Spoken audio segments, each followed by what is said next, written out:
Hello. Hi, how are you guys? It's been a really long time since I've made a video, and honestly, I'm not sorry about it. But I know it's kind of weird to see me in like a different area than what the last video was, because I've only had like 3 videos out. But that's just because my room is ready and I don't feel like cleaning it right now.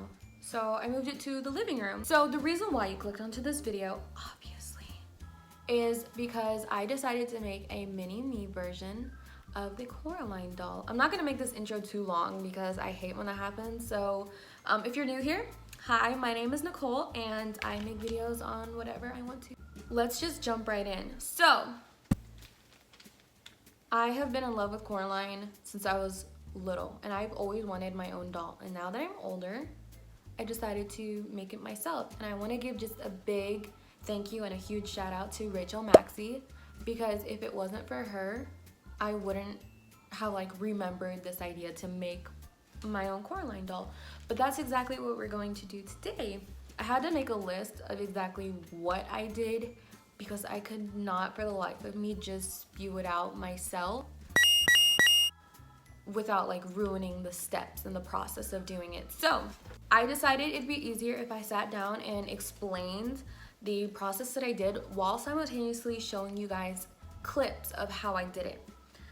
So we're gonna start out with materials. I went to Hobby Lobby and I picked up some canvas fabric. I think I picked up a foot of canvas fabric, or maybe a yard. Maybe a yard. Some metal armature wire.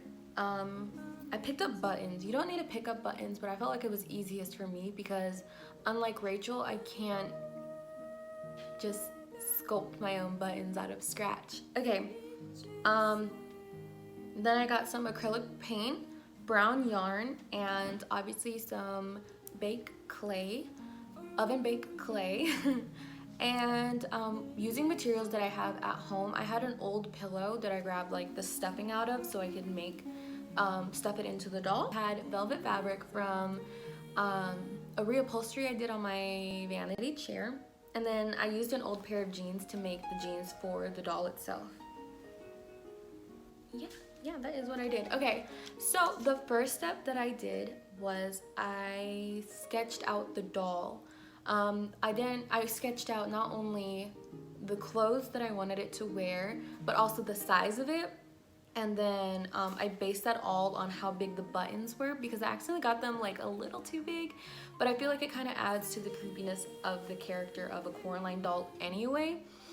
So I based it around the buttons, and then I based it on the head on the buttons, and then I based the body on the head. And then I kind of just freeline sketched the outfit. I knew I wanted high-waisted jeans, a black shirt, and then the main source of the outfit was the coat. And I based it off an outfit that I knew I would wear once it got colder, and I just thought it'd be really cute to have my own mini-me dressed up as, well, me. After I did that initial sketch, I took the armature wire and I shaped the skeleton out of it. I'm not gonna lie, I've never taken a sculpture class, so this was really, really challenging for me. I kind of winged it. And how I did that was I did a long wire that was double the size of the doll, and I bent it downward so I would have at least 2 stick legs. And then I cut that, and then I just wrapped more wire around it and kind of did a cross shape for the arms. And then I had a loop and a wire around the head, so the aluminum foil that I would grab would shape itself perfectly. And using that aluminum foil, I made it roughly the size I would need for the head, so it would be easier for me to make the head itself. I feel like if the head was made completely out of clay, that would be really hard, really time consuming, and the doll would be top heavy. Not that it isn't already, but that's a different story. And then I grabbed the clay and I made first a smooth surface around the aluminum itself, which was admittedly very, very hard. In the end, it wasn't as smooth as I'd like it to be. It was still pretty lumpy. it was still pretty lumpy. I decided to do another layer of the clay on the face itself just so I could start sculpting the cheekbones, and I pressed in the buttons onto the clay so I could get at least a nice decent shape about the sizing of them, and I based the facial features around that. And then using a piece of clay on the side, I sculpted it into a tiny little nose, and I shaped it into the nose I wanted it to look like. And I repeated that process with the lips. And then I took more and I did that with the ears as well, and I made sure to put the clay down onto the neck of the wire of the skeleton of the doll. And then I put her in the oven. I baked her, I let her cool. I think I put her in the fridge and I let her cool down for an entire movie. And then after that movie was over, I think I watched Howl's Moving Castle. Anyway, I went back into my room and I started up again. So I laid the skeleton down onto the fabric, the canvas fabric, and using a gingerbread man method, I just outlined the metal wire itself. I kept in mind that I needed to stuff it and I needed to sew it closed, so I made sure that it was a lot bigger than what I truly needed. I had the canvas folded in half so I'd have a front and back layer of the doll. And then starting with the armpits of the doll, I just sewed it up along the bottom, stuffed it with stuffing using the end of a paintbrush, and then sewed one arm closed, stuffed it, and then sewed the other arm closed, stuffed that one, and tied it up nicely around the neck.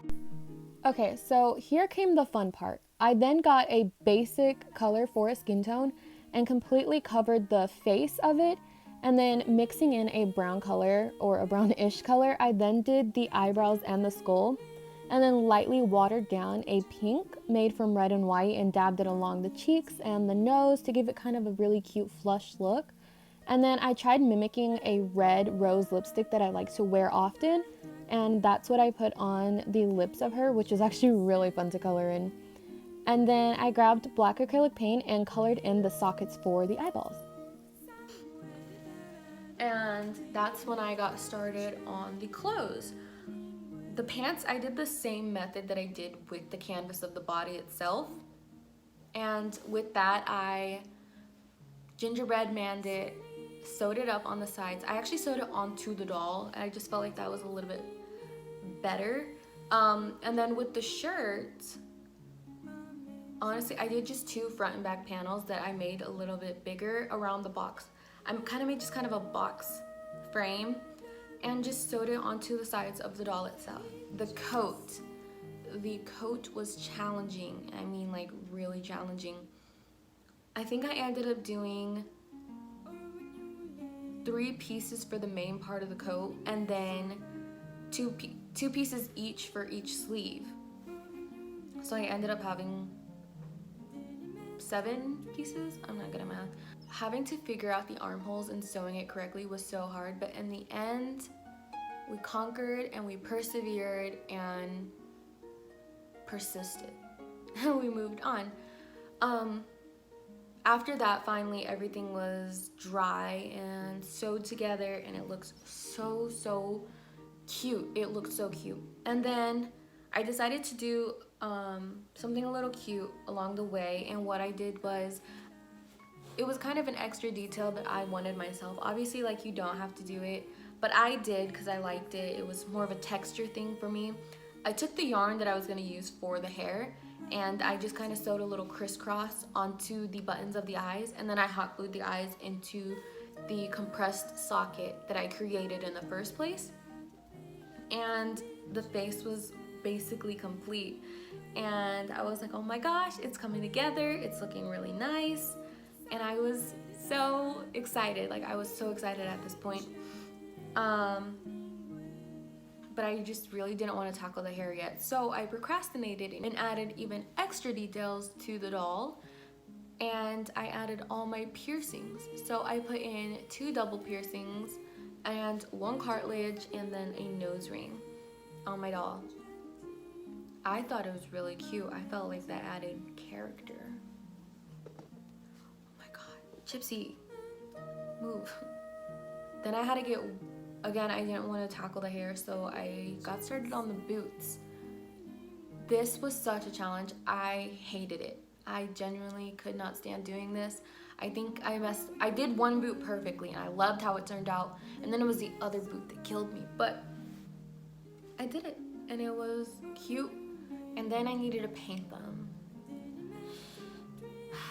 And the paint I did for the boots turned out to be the perfect brown, like the perfect brown. So I decided to paint the boots that brown, and then I went back onto the head and I repainted it that darker brown because my hair is a dark brown. And then she was fine, but she was bald and I'm not bald. With the yarn, I kind of started at the base of the head. I think I only did like 4 layers of yarn, and I started at the base of the head, made it a certain length, glued it on with hot glue, and then I went a little higher, made sure it was the same length as the first one, even if it was higher. And then I moved on to the second layer, and I repeated this process with the third and the fourth layer. So I just made sure it reached almost the same length as the other one. I did this really satisfying chop where I just kept it completely even, and I just cut it in one swoop, and it was so satisfying for me. And then I had to do the bangs and the front pieces. The bangs were a challenge for sure because I had hot glue everywhere, and then I kind of just did like a piece of yarn here and a piece of yarn here, and I cut it a little shorter than the actual length of the hair because my front pieces are shorter than the rest of my hair. And that is it. That was the completion of the doll itself.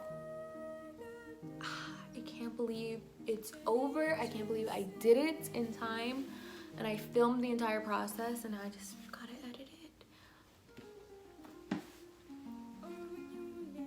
This is her. This is me.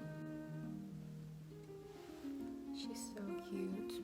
She has the piercings and the nose ring. And then I usually have the Chanel brooch on mine, but I had an old initial necklace that I knew I wasn't gonna wear, and I just put it on her. This was such a fun process. If you wanted to do your own, I'm telling you, go do it. There is nothing stopping you. There's no one gonna judge you for it, and I know you've wanted to do one. So go, have fun, prosper, live your best life, even if that means creating a vain version of yourself as a character from a favorite movie. Yeah. And that is it for today. I hope you guys enjoyed the video. I know I had a lot of fun creating it, and I'm not even gonna lie, I made the doll within the first week of October. It's the 3rd week. And that is it for the video. I hope you guys enjoyed the video. I know I enjoyed making the doll. If you liked it, give it a big thumbs up and subscribe if you haven't already. I post whenever I want and whenever I can, whenever I have motivation to post. And I hope you guys have a wonderful rest of your day, and I will see you in the next video. Bye.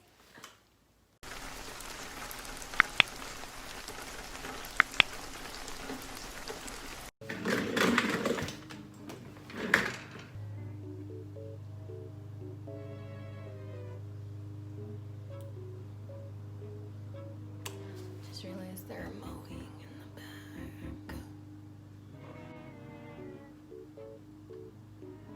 Hello. You clicked on this video for a reason, and it's because I created my very own. Ew, why are my bangs looking like that? Here, go.